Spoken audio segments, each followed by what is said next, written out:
Assalamu alaikum jama'a, barkanmu da sake saduwa cikin sabon shirin namu na Mr. Prof TV.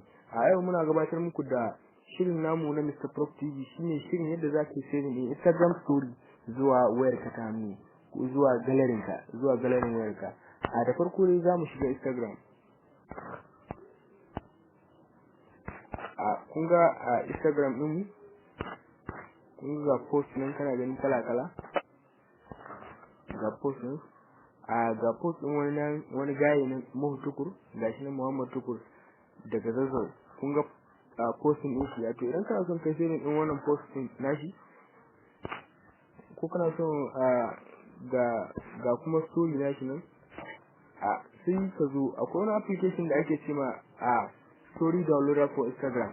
Zaka je kai Play Store kai download din wannan application din mai suna story downloader for Instagram. Gashi nan a ƙasa sai ka danna application din.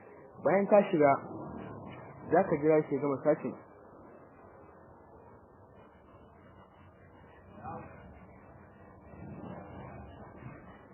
Bayan ka jira shi ya bude, sai ka amma za ku zo bayan ya bude zai nuna muku inda za ku login. Da yake ni na da ina amfani da shi ne, shi yasa ya nuna mun direct ciki, amma za ka zo kai searching shi wanda kake so. Gashi nan